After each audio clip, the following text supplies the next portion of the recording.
What is up, DS3 TV? We are back for another video. This one is Dead Body Hijinks Part 2. And yeah, so we're getting back into this one. I think I think it was Dead Body Mishaps. That's what I labeled the last part yesterday. So let's get into this one. And you know, it's by Salmonella Academy. And you know, we love this channel on DS3 TV. So let's get into it and see some more Dead Body hijinks or mishaps, whatever I'm probably gonna name mishaps. But yeah, let's get into it. Also subscribe to the channel. Want to get 1,000 subscribers by Valentine's Day. And yeah, thank you guys for 270 subscribers, by the way. And yeah, that's should be good. So let's get into it and play.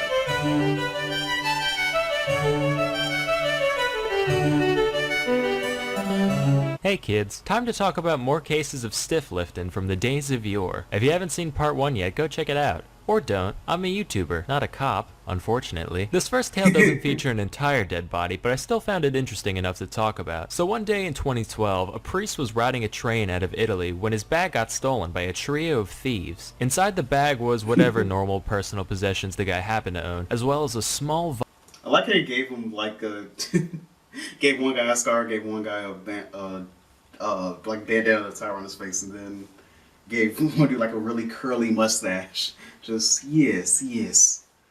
vial containing the blood of none other than Pope John Paul II. So this begs the question, why did the priest have Pope blood in his bag? Well, an important way that the Catholic Church honors saints and other venerated individuals is the keeping of relics. These relics are ranked in terms of how close they were to the person at hand. You got something that's tangentially related to a saint in any way, that's a third-class relic. If it's a personal possession of a saint, it's second class. And as for first-class relics, those typically consist of literal body parts and or fluids of a holy figure. Now for you youngsters out there, in 1981 the Pope got shot 4 times by some fascist having a bad day. People are like, holy shit, it's a popicide! Is that even a word? No, I'm okay. Oh. Okay. Say, who left all this first-class relic lying around? So to this day there remain 3 objects containing the fine-aged popey juice spilled that fateful afternoon. The vial He said fine-aged popey juice.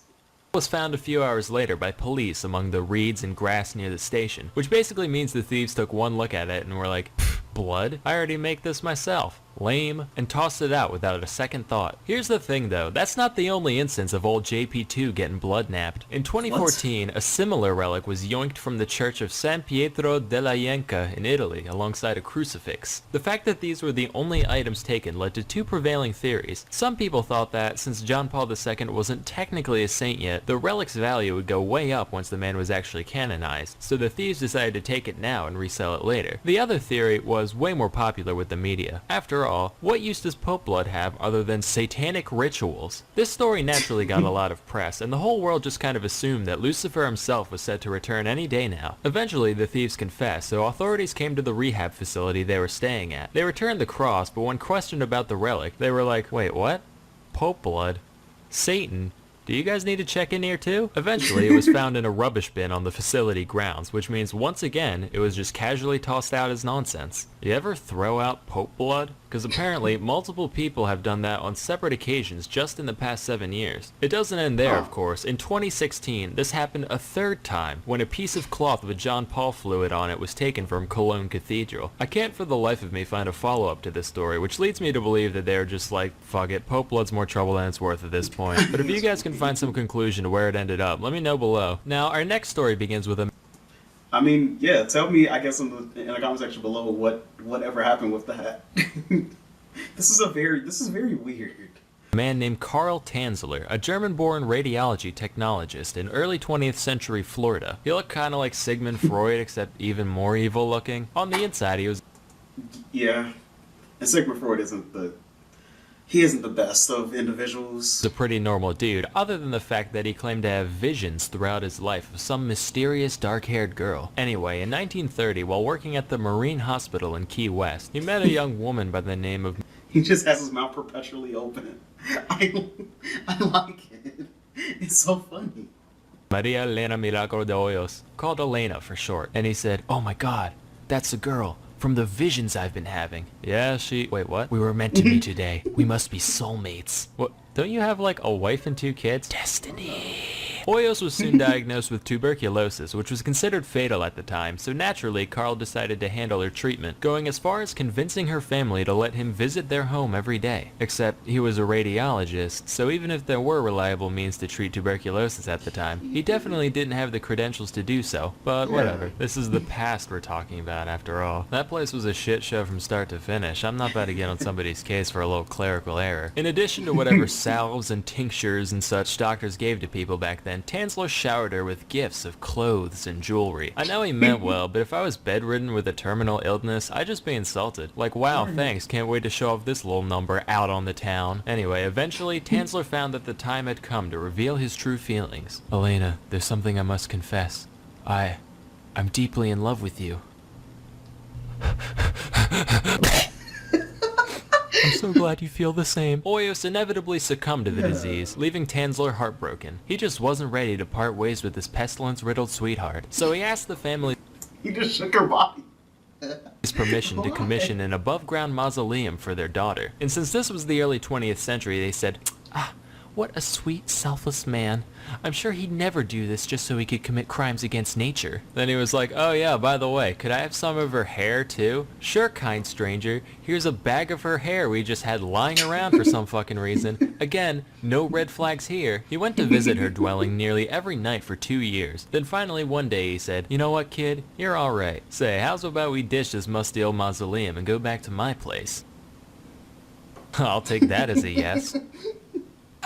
So we took her home in a little red toy wagon, which is ridiculous. It makes me picture him skipping around, whistling a merry tune. Hey neighbor! Now here's a riddle for all you intellectuals out there. What do a dead body and a used PT Cruiser have in common? Sure, they both taste terrible, and you never want to be seen in public with one. Most importantly though, they're a depreciating asset. But hey, that didn't stop old Gnarly Carly from sprucing her up any way he could, wiring her bones back together with coat hangers, replacing her skin with wax and silk, making a wig out of that bag of hair from earlier, and soaking the body in massive amounts of perfume and disinfectants, for obvious reasons. He claimed to have been instructed to do all this by Elena's spirit, which he would apparently talk to frequently. He also did, you know, that thing eccentric loners do with dead ladies in their house, but we won't talk about that. This went on for 7 years. A little bit necrophilic. 7 hot and humid Florida years, until 1940 when Elena's sister saw him dancing with some lady through the curtains. She's like, aw, how cute. I'm glad that old bag of lentils has finally found love. Walks in, comes to find out it's her fucking dead sister. So the cops come, but there isn't any conclusive evidence of any flirting and philandering with the body, so the only crime Carl could have been charged with was grave robbing. Except the statute of limitations was already up by the time he was found out,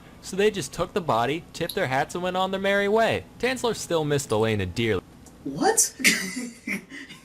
You're telling me that you just couldn't find... It has to be some... Okay.